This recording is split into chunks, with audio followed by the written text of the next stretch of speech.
It felt like I was in a submersible, a capsule-shaped vessel made to my measure, where the mirror, placed high enough that I could see without moving my head, was my periscope.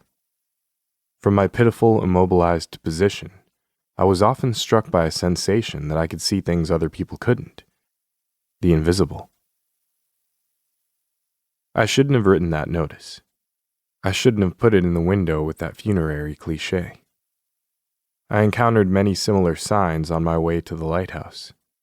The Socrates news kiosk, closing sale, boreal lamps, store-wide clearance, Ambrosia Sweets, everything must go. Even Ovid's bar, its sign already gone, my eyes protesting as I pass it by. La Donna Moderna Lingerie, total liquidation. That one stopped me in my tracks. People say that when booksellers go out walking, they only look at bookstores. But not me.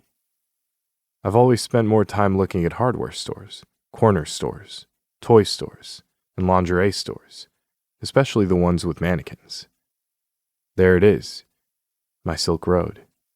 Coquette, the 3 Bs, the glory of stockings, chrysalis, and of course, dandy hats. Would you like to try on a hat, Mr. Fontana? I need something Al Capone style, Mr. Pignon. Why, of course.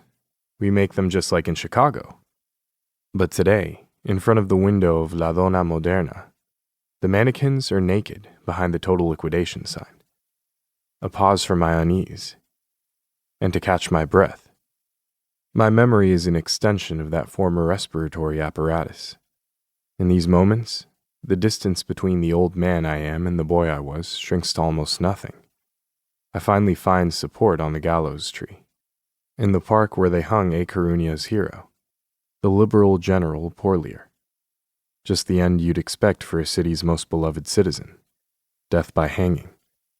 And in order to warm his feet and make sure he was comfortable, they burned all his papers, memoirs, manifestos, and even love letters under his swinging body. This tree gives me life. That's why it didn't bother me. That's why it actually brought me joy.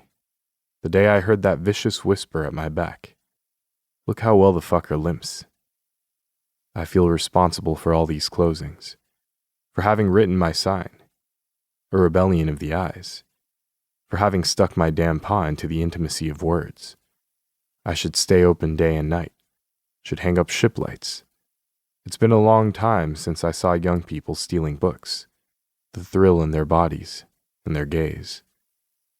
I have to get back and open the bookstore right away. Someone might be hoping to steal a book. They'll be so crushed, so disappointed. It's them, the clandestine couple, my company at the edge of the earth. The 3 of us are unmistakable. He, the warrior with his long rod, prying barnacles off the rock they call Seagull's Landing. Each time he bends over, he looks like a cephalopod, taller and taller as he stands upright. He spans yards, like a vertical extension of the horizon. He keeps netted bags around his waist to store his plunder.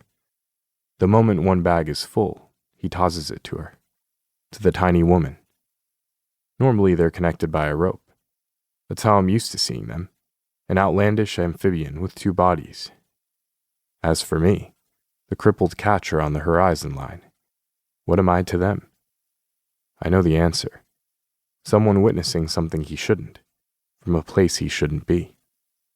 An old fallen angel on crutches. A liquidation. The reason they're by themselves on the rocks, why no other fishermen are there to get in their way, is the weather. A deluge is coming. You wouldn't think it now. The sea looks agitated, but more fragile and bitter than powerful and angry. Spitting and regurgitating foam, quivering and cracked all over. It looks as if it's about to break open. The predictions are much more precise nowadays. Soon, I'm guessing in 2.5 hours, a crowd of people armed with recording devices will flock to the Orzan Esplanade for its wide-ranging view. There's an explosive cyclogenesis brewing. In other words, a deluge, maybe even an inundation. But both of those terms have fallen into disuse.